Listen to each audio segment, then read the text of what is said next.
We love hip hop. Like with this, if there's any new music that drops, I don't think we're gonna have to worry about it as much since there has been rumors. I'm gonna put it as rumors for now. It's just a lot of Twitter banter that Drake has been freed up from his contract. All right, so let me pull up some stuff here. They're saying he's free. I just wanna be free.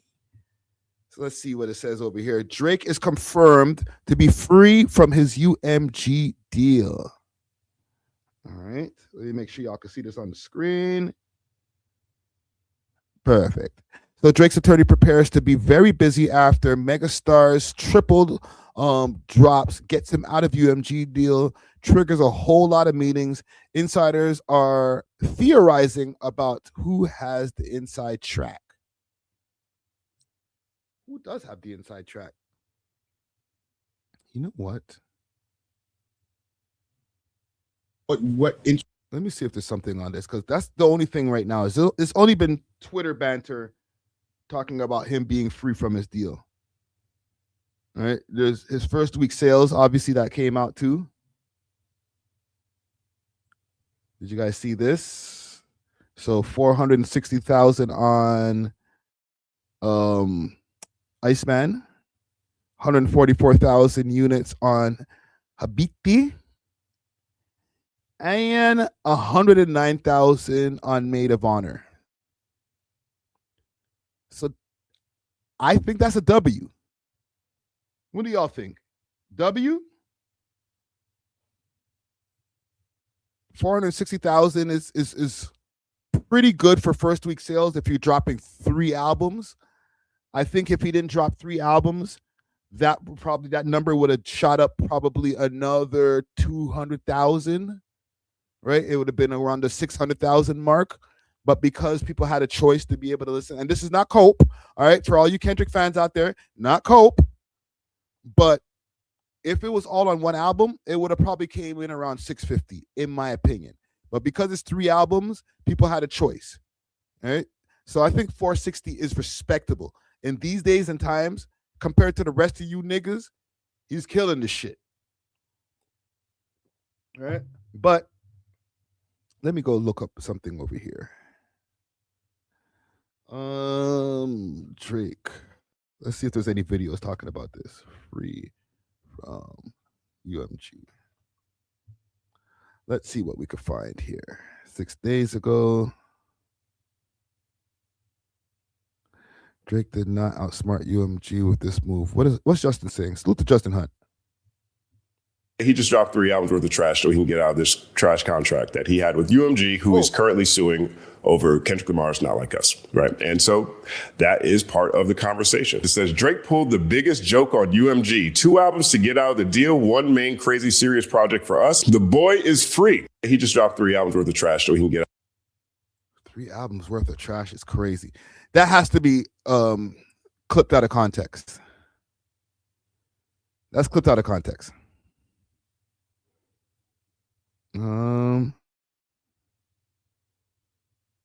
Is this new? We don't know you. When is this from? We don't know you. But you know that's a cop-out, though. That's a cop-out when people start trying to talk about what your accomplishments. Just because you haven't accomplished as much as Drake has in the music industry doesn't mean that you're not suited to talk about what's real and what's not real. I remember, Coach, this is the crazy part. I remember when the battle was happening. And I'm telling them, I talked to people at Republic. I was signed to Motown Universal. Republic, Motown, all the shit under the same roof. I'm talking to them. Some of my boys are still there right now. Some of my favorite people in the world are still there right now. I talked to them when the deal was happening. And they told me at first the lawsuit happened because he had got out of his deal and he was re-upping a contract that was worth $600 million. And I kept telling you, I'm like, cuz ain't out of his deal. Like, that's a lie. Nor is his deal $600 million. He just kept arguing. Now, today, the new rhetoric is, oh, well, he just put them 3 albums out to fill this. What the fuck are y'all talking about? Oh, he did that to fulfill this 3-album contract. What are y'all talking about? Y'all said he was done with his deal. So needed 3 albums to fulfill his deal. I thought he already recouped. That's what Yo, Glasses, why are you so cheese, bro? Like you're literally like look at his face. Yo, I fuck with Glasses, but like he looks angry, bro. What did Yachty tell Joe Button on Everyday Struggle? Yo, just chill. I'm one to talk. Y'all told me at first, cuz recouped. That's what y'all told me at first. He recouped. Why that conversation went out the window? Now this week, oh, you know what? He put out 3 albums. Shut up, you don't know.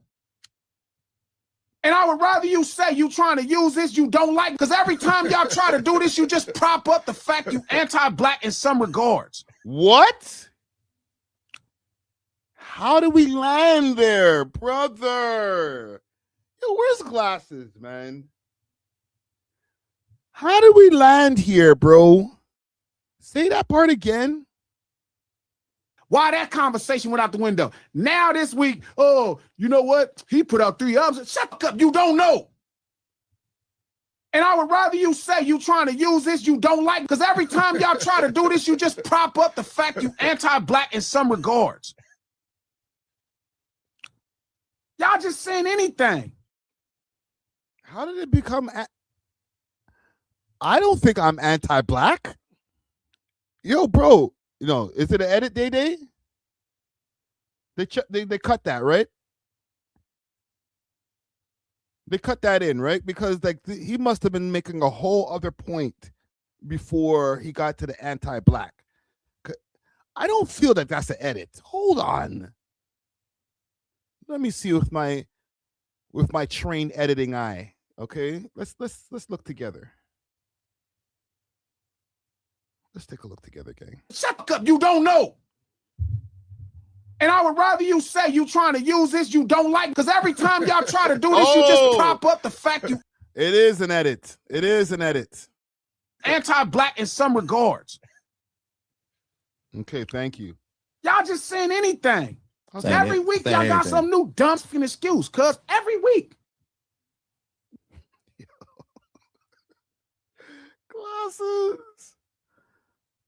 Glasses loves this, yo.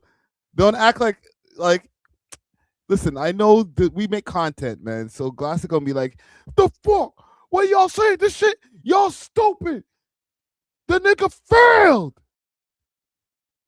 But like he loves this shit. Like Drake dropped an album. Oh, we got the content. All right, Drake's lawsuit backfires, 450 million stream records. If Kendrick's were fake, how are Drake's real? Look at this bate boy.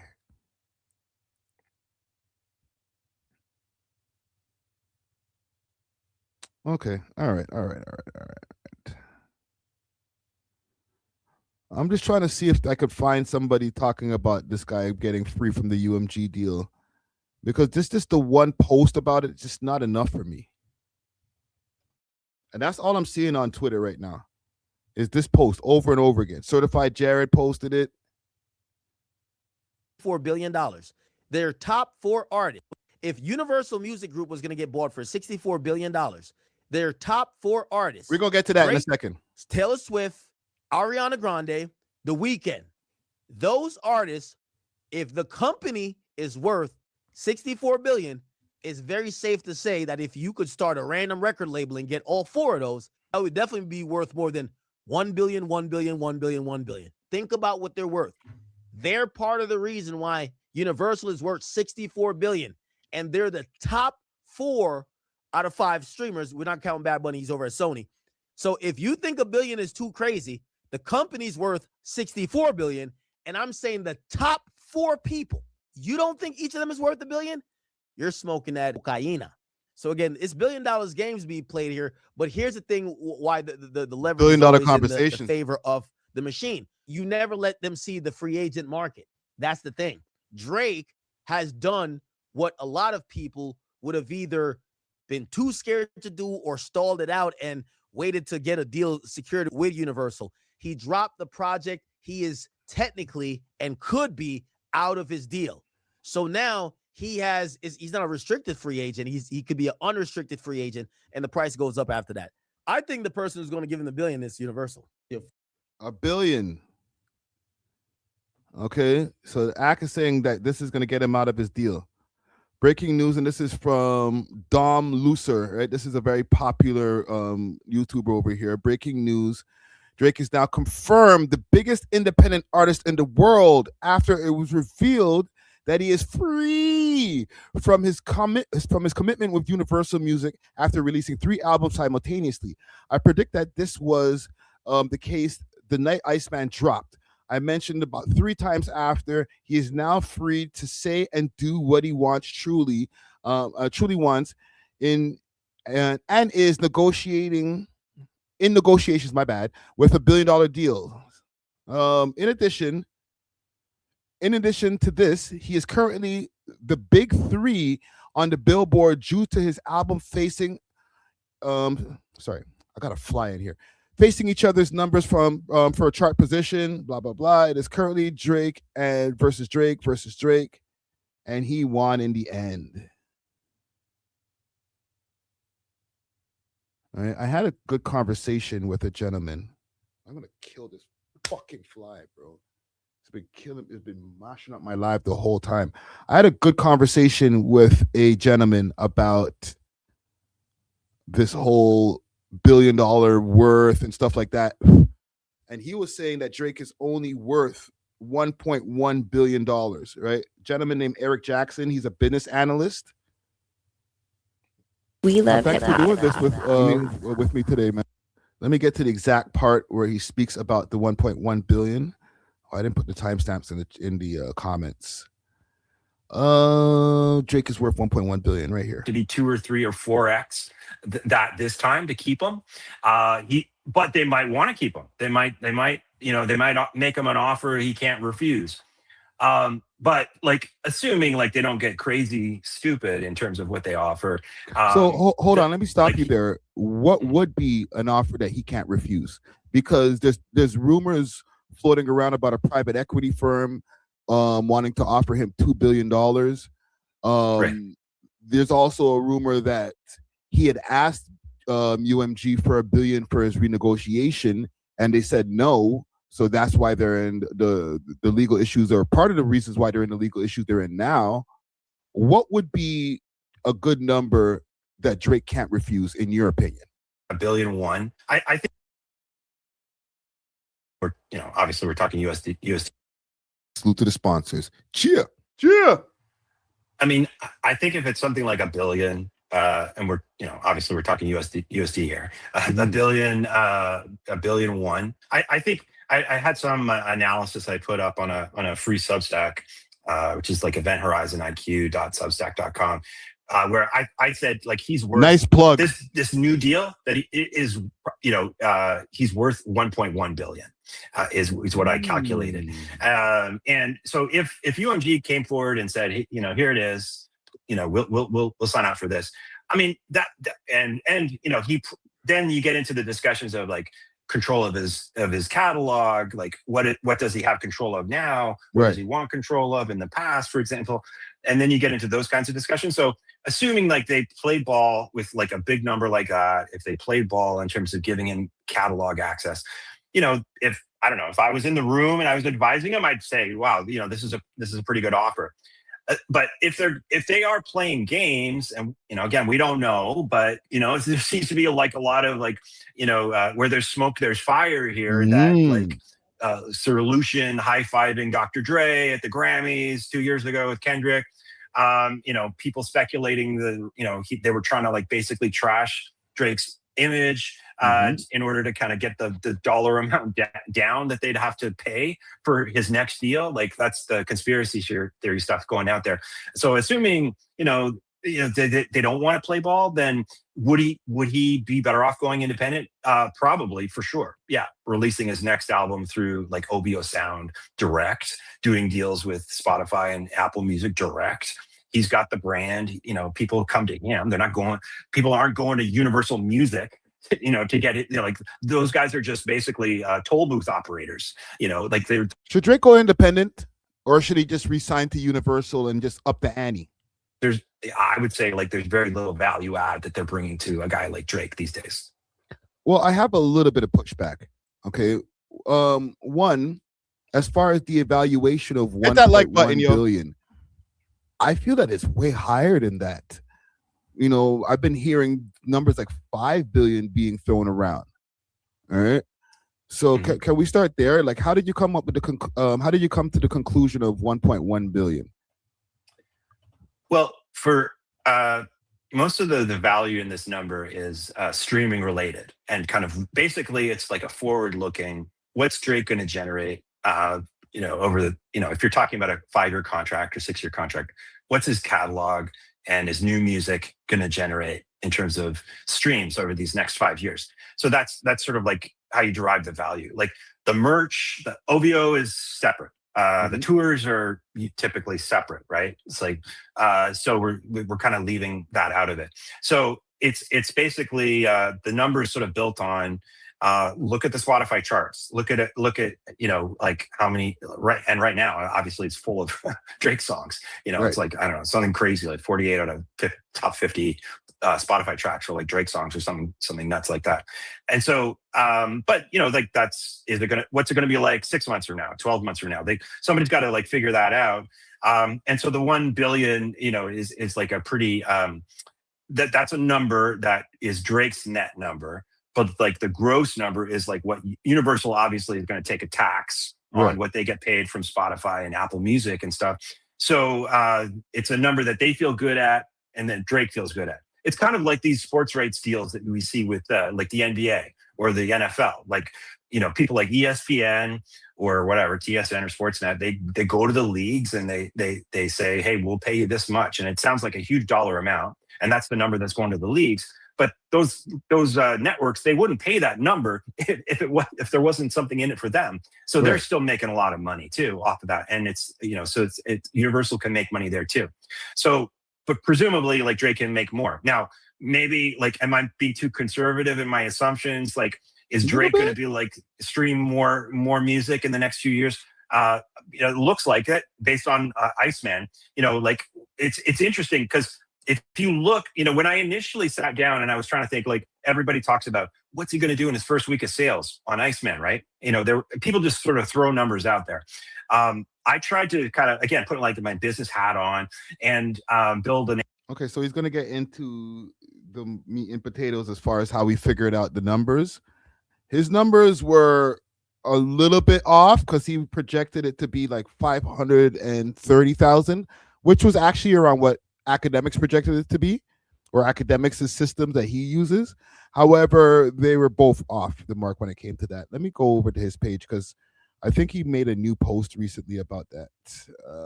Let's find him. Eric Jackson. He's already in my search. Let's see what his newest post is about this. He was on Extra Gravy also.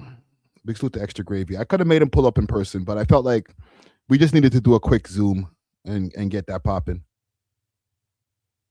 276, Crodies, and I want to talk about why Gamma matters.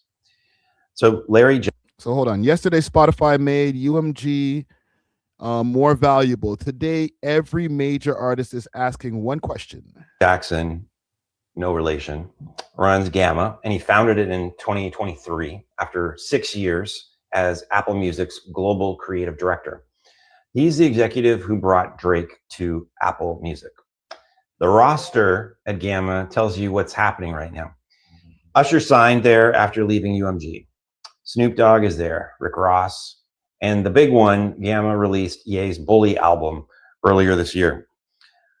So they also signed Ye's daughter, Northwest, a couple of months ago. Interesting. And her single, Piercing on My Hand, was released through Gamma in February. So in just over the last 2 years, Gamma has built up its market share to 4.7% of global recorded music. The big three, UMG, Sony, WMG, control about 2/3 of the market combined. So everything else is fragmented.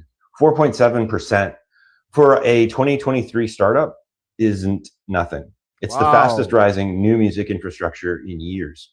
Structurally, Gamma is also the cleanest alternative to the UMG cascade model in the industry. So artists retain their masters.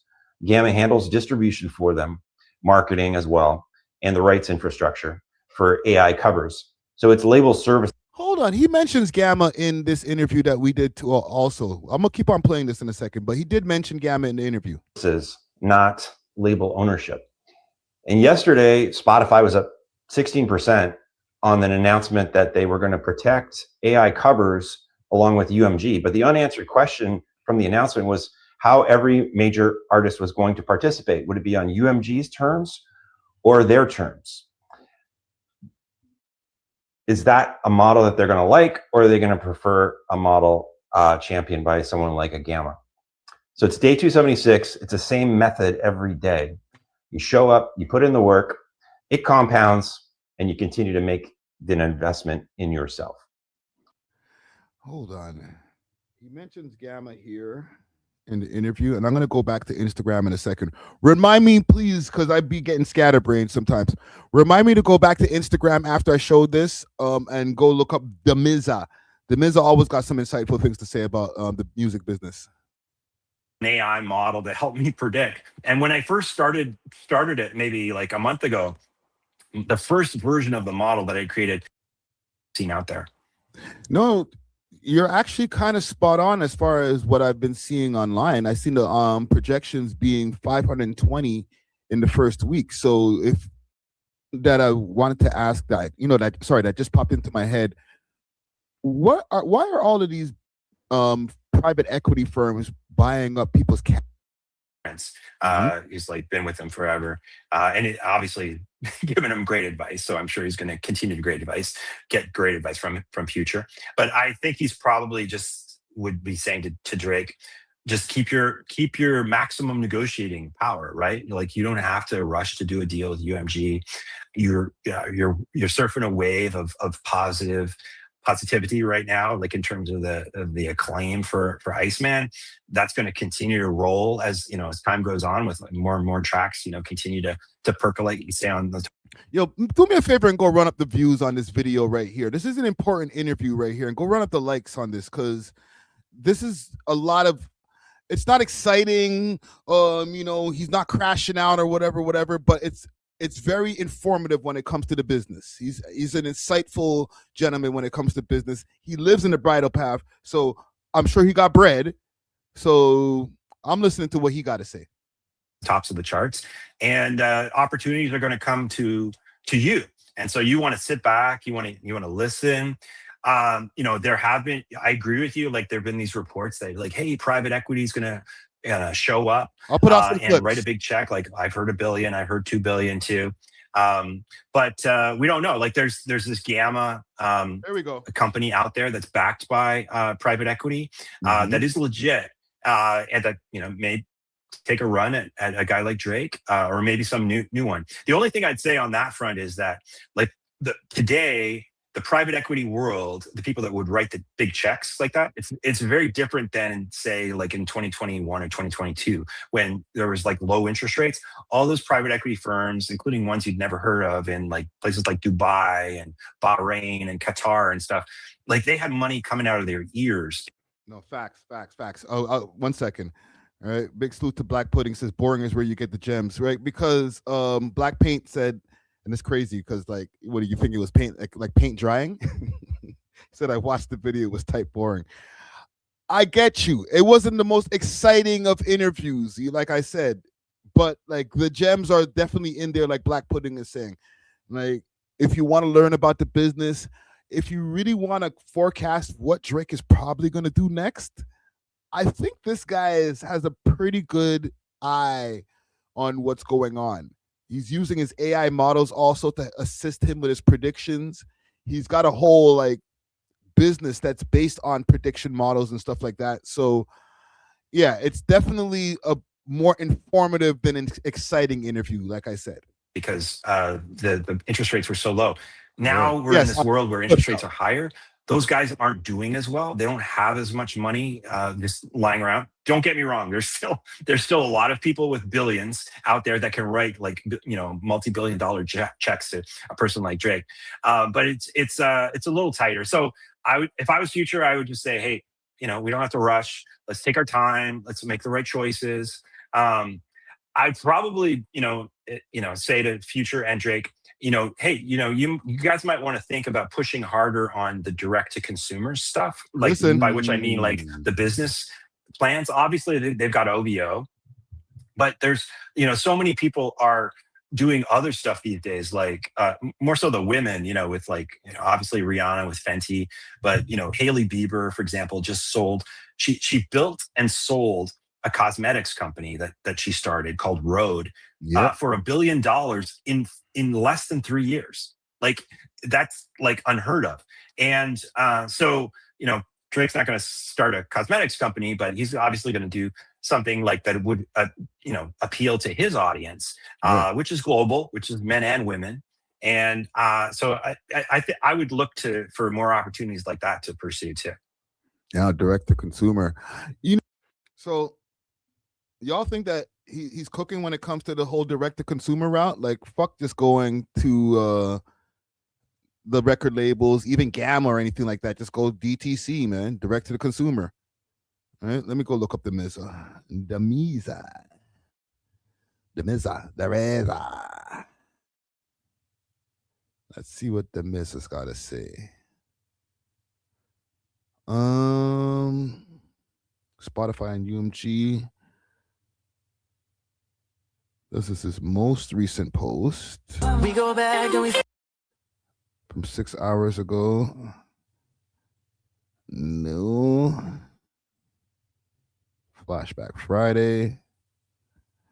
I'm going to look at this one over here in a second. I just want to see if there's anything else. Okay, let's go to this one. Breaking news, Spotify and Universal just made the first real mainstream AI music move. Now, if you understand IP, this one's for you. I mean, for years, the fear has been that AI is stealing artists' voices, styles, and catalogs. But this is UMG basically saying if AI derivatives are coming anyway, we're going to keep the whole party inside the building. This is what I told Natural. Like, yo, if he signs with one of these billionaire companies, trillionaire companies, and they give him $2 billion, he's like, yo, they might use his likeness to make some kind of AI shit on some corn videos and shit. Or he might not have control because they're going to AI him on a bunch of stuff. I said, Universal's about to do the same shit. Bada boom, bada bing. Here we are. They're doing the same shit. Or the walled garden in this case. Instead of fans making random AI Drake songs on sketchy apps with no licenses, Spotify now wants to charge premium users extra to legally make AI covers and remixes from artists who opt in. I mean, they got to give consent, they got to get credit, and they got to get compensation. And that's the framework. And if you've been following the breadcrumbs, this fits exactly with UMG's walled garden strategy. I mean, straight out of the Udio deal. It keeps the content on a licensed platform, controls the distribution, tracks the usage, even watermarks the asset and splits the money automatically. Wow. Now, that's not anti-AI, that's controlled AI and with monetization. Spotify has 761 million users, 293 million paying subs, and even if a small percentage pays another $5 to $6 a month to remix songs, well, that's a whole new revenue stream built off existing IP. So the bigger question becomes, do fans actually want to create or just consume? Because if they do, the relationship between artists and audience just changed forever. This isn't just streaming anymore. This is participating in the entertainment. The story developing. Let me know what you think. Would y'all go and AI a song instead of just listening to the tune? If you like the tune, go make an AI cover. Go, add your own voice to the shit. Jump on as a feature. You could do anything these days. The possibilities are endless. You feel me? But we love hip hop. If you enjoyed this video, please make sure to check out these other videos on the screen and make sure to like and subscribe. We love hip hop.